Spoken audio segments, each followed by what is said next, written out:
This is us. This is what we look like. This is the city on a hill that was to display justice and equity, a beacon of hope for the world. I'm Marcus Jackman. I'm the pastor at Copper Hills Church in Harriman, Utah. 4 people, as last I heard, are dead following protests and demonstrations on Capitol Hill yesterday. 1 person, as I understand, shot, 3 in separate medical emergencies outside.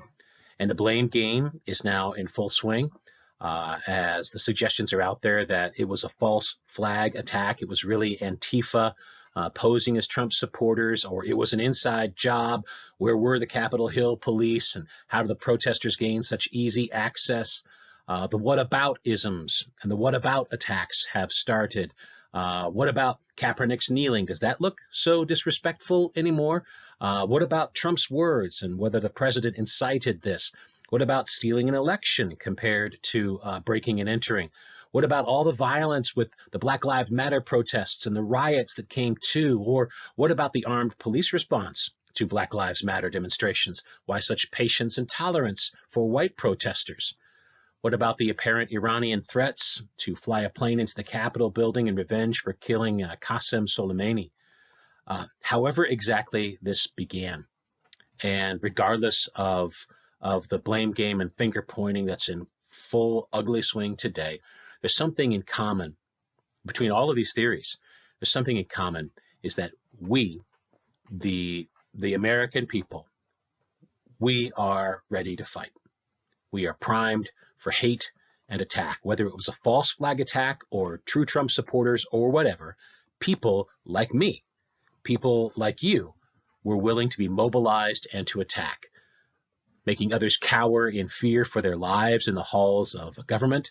Hate caught our Capitol on fire yesterday, and we got a good, ugly look at ourselves as a nation. This is us. Racism, division, class war, misplaced zeal, anger, sin, jealousy, judgmentalism, playing fast and loose with life to make political hay. That's what we look like. That's the truth about us, apparently. And the ultimate folly for any of us would be to think that my heart has nothing to do with this. I am in no way complicit. I am not a part of any of these problems. I have no responsibility. That would be foolishness. This is us. It would also be foolish to forget what happened, to ignore the flaws that this has shown us, and it is underlined, underscored in our society, in our hearts.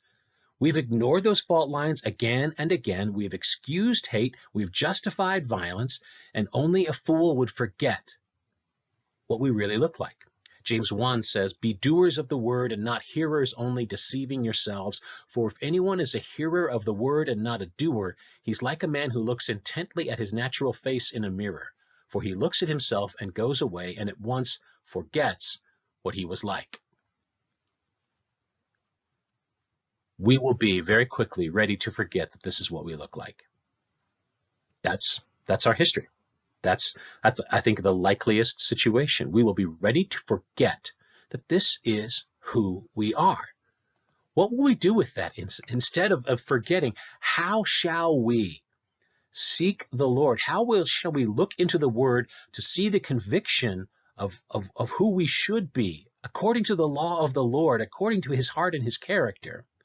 Not to excuse who we are, not to make it about somebody else, but to look at our own hearts and to say, how am I similar? How am I a part of these problems? Let's look into the Word and be doers of the Word. But the one who looks into the perfect law, James goes on, the law of liberty, and perseveres, being no hearer who forgets, but a doer who acts, he will be blessed in his doing. Do you want to be blessed in your doing? Do you want our society in which we live to be blessed? Well, we need to look honestly at ourselves and then do what the Word says. What does the Word say? If anyone thinks he's religious and does not bridle his tongue, but deceives his heart, that person's religion is worthless. Bridle your tongue. Don't let your heart be deceived. Look hard at the perfect law and what it says about your need, my need for grace. the humility before God, the confession and repentance and preferring others brings in Jesus, the liberty that the gospel affords. Look at that law and that gospel and act from that. For religion that is pure and undefiled before God the Father is this, to visit orphans and widows in their affliction and to keep oneself unstained from the world. This is us. If we don't do these things, then our religion is worthless. If we don't bridle our tongues, if we deceive our hearts or allow and are complicit with others deceiving us, our religion is worthless. Our zeal should be unstained from the world. It shouldn't look like the world's zeal. We should be unstained. It was an ugly day yesterday, and it was the end of life for 4 people. And that's terrible. But it maybe is also the end of some of the last of our delusions about who we are as a nation, who we are as a culture. We got a good look at ourselves in the mirror. Will we forget what we look like?